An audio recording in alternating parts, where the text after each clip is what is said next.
اعوذ باللہ من الشیطان الرجیم بسم اللہ الرحمن الرحیم۔ میں ظلمت شب میں لے کے نکلوں گا اپنے درماندہ کارواں کو، شرر فساں ہوگی اب میری، نفس میرا شعلہ بار ہوگا۔ آج کی نظم ایک مکالمہ ہے۔ ایک مرغے سرا یعنی ایک گھر کے پرندے، ایک قیدی پرندے اور ایک پالتو پرندے یعنی، اور ایک مرغے ہوا جو ہوا میں آزاد پرندہ اڑتا ہے، اس کے بعد ان کا آپس میں ایک مکالمہ ہے۔ نظم کا نام بھی ایک مکالمہ ہے جو بانگ درا سے لی گئی ہے۔ شروع اس طرح ہوتی ہے کہ ایک مرغے سرا نے کہا مرغے ہوا سے، پردار اگر تو ہے تو کیا میں نہیں پردار۔ کہتے ایک مرغے سرا یعنی گھر کے پرندے، پالتو پرندے نے کہا مرغے ہوا سے جو ہوا میں اڑنے والا آزاد پرندہ ہے۔ مرغے ہوا اصل میں ایک بلند روح ہے، ایک وہ انسان ہے جس کی بلند روح ہے، بلند رتبہ ہے، بلند درجہ ہے۔ اور ایک مرغے سرا ایک قیدی پرندے جو اپنے حرص و ہوس و لالچ اور نفس کا قیدی ہے۔ وہ جو قیدی پرندہ ہے وہ اس مرغے ہوا سے کہتا ہے پردار اگر تو ہے تو کیا میں نہیں پردار۔ کہتے ہیں میرے بھی تو پر ہیں جس طرح تمہارے ہیں۔ اور صحیح کہہ رہا ہے کیونکہ ہر انسان میں خوبی ہے کہ وہ بلندی حاصل کر سکتا ہے، کیونکہ اشرف المخلوقات ہے اور سب کو اللہ تعالیٰ نے وہ پر دیے ہیں کہ وہ بلندی روحانی طور پہ حاصل کر سکیں۔ تو کہتا ہے پردار اگر تو ہے تو کیا میں نہیں پردار۔ اگر تو ہے ہوا گیر تو ہوں میں بھی ہوا گیر۔ ہوا گیر کا مطلب ہوتا ہے ہوا میں اڑنے والا۔ کہتا ہے اگر تو ہے ہوا گیر یعنی جس طرح تو بھی ہوا میں اڑ سکتا ہے تو اس طرح میں بھی تو اڑ سکتا ہوں۔ آزاد اگر تو ہے نہیں میں بھی گرفتار۔ کہتے ہیں سید تم بھی کیا کہتے ہیں آزاد تو ہو، میرے ساتھ میں کہتے ہیں میں بھی تو گرفتار نہیں ہوں، دیکھو میں بھی تو آزاد ہوں۔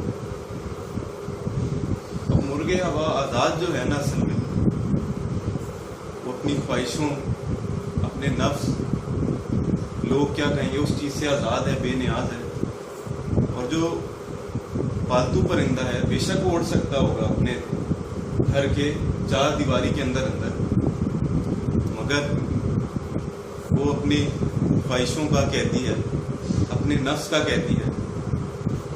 ہاں وہ کہہ رہا ہے کہ نہیں میں بھی گرفتار، یہ جو گھر کا پرندہ ہے وہ کس طرح نہیں گرفتار، کیونکہ اس کا جو مرضی دل چاہتا ہے وہ کرتا ہے، جو مرضی دل چاہتا ہے وہ کرتا ہے، وہ اس معاملے میں آزاد ہے۔ تو ایک اشرف المخلوقات اور ایک حیوان میں کیا فرق ہوا؟ پرواز خصوصیت ہر صاحب پر ہے۔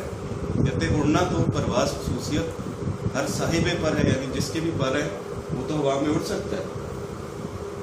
کیوں رہتے ہیں مرغانے ہوا مائل پندار، یہ جو ہوا کے پرندے جو ہوا میں اڑتے ہیں پھر یہ مائل پندار کیوں ہے؟ مائل پندار کا مطلب ہوتا ہے یہ غرور میں کیوں ہے؟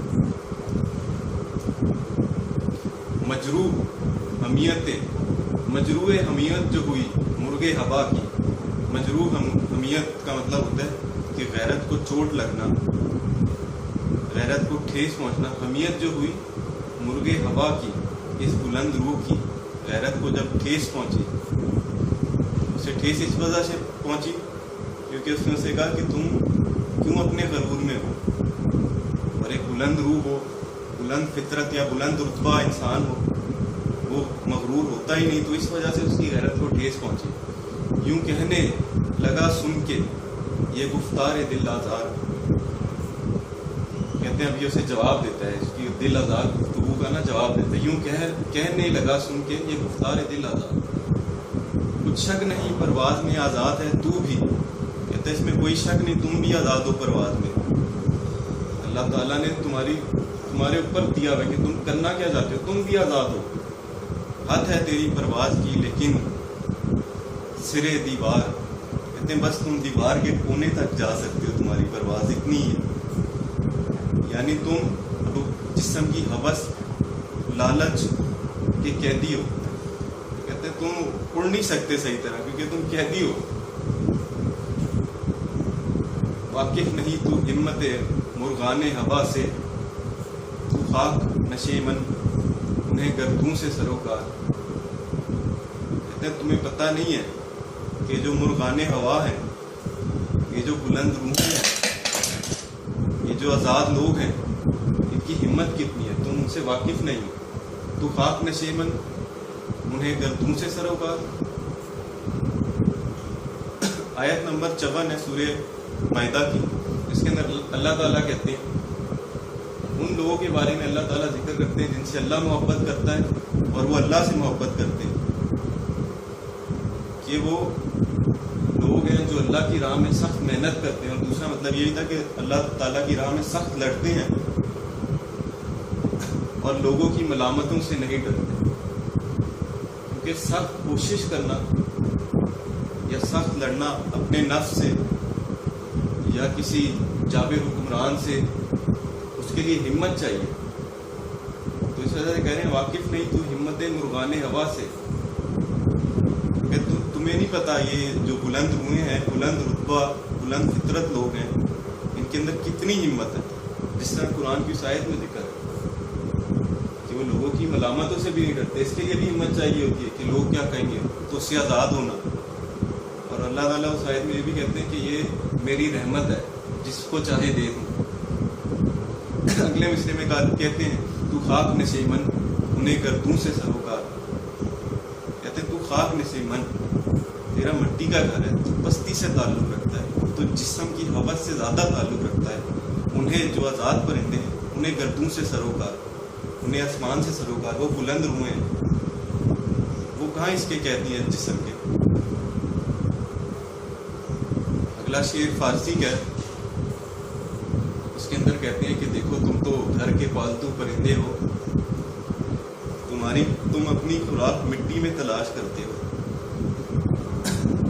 اور جو آزاد پرندے ہوتے ہیں وہ اپنی خوراک کے لیے ستاروں پہ چوچے مارتے ہیں۔ تو جو پہلا مصرع ہے وہ اس کے بارے میں جو پالتو پرندہ ہے، جو گھر میں قید ہے، جو اپنے جسم کا اصل میں قیدی ہے، حوث حرص و لالچ کا قیدی ہے۔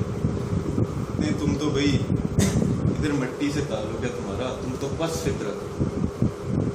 اور یہ جو بلند روحیں ہیں، یعنی یہ جو آزاد پرندے ہیں، یہ تو آسمانوں پہ چوچے مارتے ہیں اپنی خوراک کے لیے، یہ روحانی اور نور کی غذا سے زیادہ تعلق ہے۔ اقبال کی شاعری کو پڑھانے کا مقصد حقیقت میں یہ ہے کہ سب سے پہلے تو اس علم کو عام کریں اقبال کے، دوسری بات یہ نوجوان نسل خاص طور پہ سیاستدان اقبال کی شاعری سے فائدہ اٹھائیں، اور سب سے ضروری ہم اس پہ عمل کریں، کیونکہ علم عمل کے بغیر ضائع جاتا ہے۔